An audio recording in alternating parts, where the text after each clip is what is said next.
இன்னைக்கான டாப் சம்பவங்கள் என்னென்னு பார்ப்போம். அதுல ஃபர்ஸ்ட் நேத்து அனிதா ராதாகிருஷ்ணன் அவர்களை அரெஸ்ட் பண்ணியிருந்தாங்க. அதுக்கப்புறம் அவரு பெயில்ல வெளியில வந்துட்டாரு. வெளியில பிரஸ் மீட்ல அவரு டிவிகேல என்ன ஜாயின் பண்ண சொல்லி போர்ஸ் பண்ணாங்க, நான் அதுக்கு ஒத்துக்கல, அதனாலதான் என்ன அரெஸ்ட் பண்ணாங்க அப்படின்ற மாதிரி அவர் சொல்லியிருந்தாரு. இதெல்லாம் நம்புற மாதிரியாங்க இருக்கு. செகண்ட், 15 வருஷமா திருப்பரங்குன்றம் தொகுதியில இருக்கிற சோளங்குருணி அப்படின்ற கிராமத்துல போத்திராஜா வள்ளியம்மை அப்படிங்கிற கோயிலுக்கு போற வழியில அங்க ஒரு தனியார் நிறுவனம் வேலி போட்டு யாரும் போக விடாம தடுத்துட்டாங்க. கிட்டத்தட்ட 15 வருஷமா அந்த வேலியை எடுத்துட்டு பாதை அமைச்சுட்டாங்க அப்படின்னு சொல்லி அவங்க போராட்டம் பண்ணிட்டு இருந்தாங்க.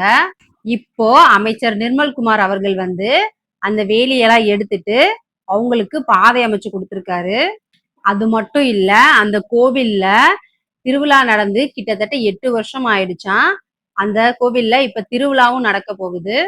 40 ஆண்டு கால கோரிக்கையான அறந்தாங்கி சட்டமன்ற தொகுதிக்குட்பட்ட பகுதிகளில் வசிக்கிற பொதுமக்களுக்கு 41.40 லட்சம் மதிப்பிலான இலவச வீட்டுமனை பட்டாக்களை 138 பயனாளிகளுக்கு தொழிலாளர் நலத்துறை அமைச்சர் பர்வேஷ் அவர்கள் கொடுத்திருக்காரு.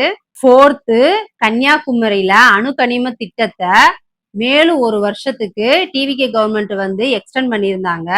அது சுற்றுச்சூழலை பாதிக்கும், மக்கள் நலனுக்கும் அது நல்லதில்ல, இத டிவிகே கவர்மெண்ட் கொண்டு வந்திருக்க கூடாது அப்படின்னு எல்லாருமே எதிர்ப்பு தெரிவிச்சாங்க. அதையடுத்து அமைச்சர் பிரபு அவர்கள் அங்க இருக்கிற உள்ளூர் மக்கள்கிட்ட கேட்டு ஆலோசனை பண்ணி தான் அரசு எந்த முடிவையும் எடுக்கும் அப்படின்னு சொல்லியிருக்காரு. ஃபிஃப்த்து, செந்தில் பாலாஜி அவர்களும் அவரோட தம்பி அசோக் அவர்களும் இன்னும் தலைமறைவா தான் இருக்கிறாங்க. அதனால செந்தில் பாலாஜி அவர்களோட சொந்த ஊரான கரூருக்கு போய் போலீஸ் அவங்க அப்பா கிட்ட அவங்க மண்டே ஆஜராகணும் அப்படின்னு சொல்லி சம்மன் கொடுத்திருக்காங்க. அது மட்டும் இல்ல, அவங்க வெளிநாட்டுக்கு தப்பிச்சு போயிடக்கூடாது அப்படின்றதுக்காக சென்னை ஏர்போர்ட்டுக்கு லுக் அவுட் நோட்டீஸ் கொடுத்திருக்காங்க. சிக்ஸ்த்து, நேத்து லஞ்ச ஒழிப்புத்துறை அதிகாரிகள் கிட்டத்தட்ட 40 இடத்துல ரைடு போனாங்க. அதுல 31.27 லட்சம் ரூபாய் கைப்பற்றியிருக்காங்க.